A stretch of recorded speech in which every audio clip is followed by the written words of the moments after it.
নমস্কার বন্ধুরা, শুভ সন্ধ্যা। আজ বৃহস্পতিবার, আমাদের বাড়িতে লক্ষ্মী পুজো হয়েছে, তাই রাত্রিবেলা আমরা পিঠে বানিয়ে খাই। আপনাদের সঙ্গে সেই সরু চাকলি পিঠের রেসিপিটা আজ শেয়ার করব। দেখুন বন্ধুরা, সকালে চাল ভিজিয়ে রেখেছিলাম, সেই চালের এখন ব্যাটার তৈরি করে নিচ্ছি।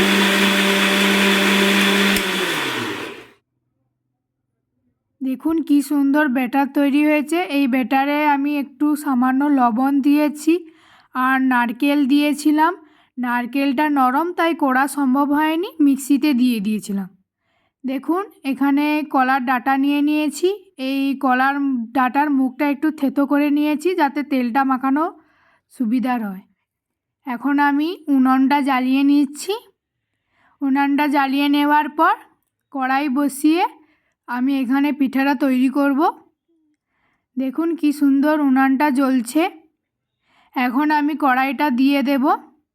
আপনারা কিন্তু ননস্টিক কড়া বা লোহার কড়াই এটাকে বানাবেন পিঠেটাকে, না হলে পিঠাটা ভালো হবে না, অ্যালুমিনিয়াম কড়াইতে জ্বলে যায়। তো এখন আমি ওই কলা ডাঁটাটা নিয়ে তেলটা মাখিয়ে নিয়েছি। এবারে তেলটা গরম হলে আমি ওই ব্যাটারটা এখানে শুকচুলি পিঠা বলা হয়, কিন্তু আপনাদের ওখানে কি বলা হয় আমাকে কিন্তু কমেন্ট করে জানাবেন। আমি কিন্তু ঠিক জানি না কোথায় কি বলা হয়।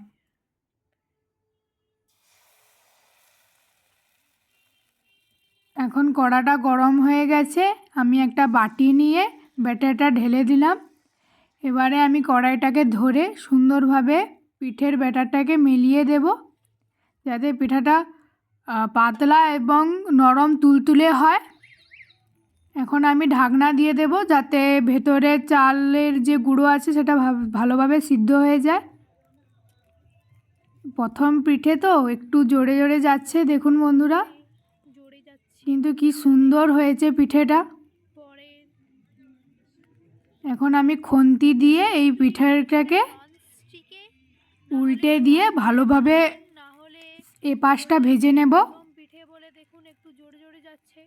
প্রথম পিঠে বলে একটু ভেঙে গেছে, পরের পিঠে ঠিকঠাকই হবে। আপনারা তো জানেন প্রথম পিঠে একটু অসুবিধা করে। তো আমি আবার তেলটাকে ভালোভাবে বুলিয়ে নিলাম। এবার এই বুলানো কড়াইতে আমি আবার ব্যাটারটা ঢেলে নেব।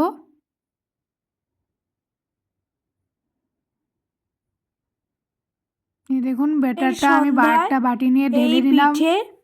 গুড় দিয়ে খেতে কিন্তু খুবই মজা লাগে। বন্ধুরা, আমাদের এখানে অঘ্রাণ পৌষ মাসের বৃহস্পতিবারে কিন্তু সবাই বিভিন্ন ধরনের পিঠে বানিয়ে খায়। এখানে পুলি পিঠে, পাটিসাপটা, গুড় পিঠা, বিভিন্ন ধরনের পিঠা যে যেমন পছন্দ করে বানিয়ে খায়। ঢাকনাটা খুলে নেব। খুলে নিয়ে দেখুন কত সুন্দর হয়েছে। এই পিঠাটাকে আমি এখন খুন্তি দিয়ে নেড়ে এপাশ করে দেব, যাতে পিঠের এপাশটা যেন ভালোভাবে হয়ে যায়।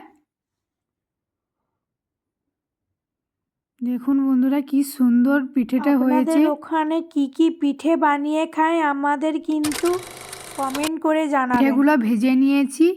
এবারে মুড়ি চালনির ওপর পিঠেটাকে রেখে ফোল্ড করে রেখে দেব, যাতে পিঠের যে ঘাম হবে সেই ঘামটা যেন ওই চালনিতে শুষে নেয়। দেখুন বন্ধুরা, এই আমার সরু চাকলি পিঠে রেডি হয়ে গেছে। যে গুড় নিয়েছি, এবারে গুড় দিয়ে খেয়ে দেখবো কেমন হয়েছে। দেখি এবার, দারুণ হয়েছে বন্ধুরা। আপনারা চাইলে শীতকালে এটা বানিয়ে খেতে পারেন।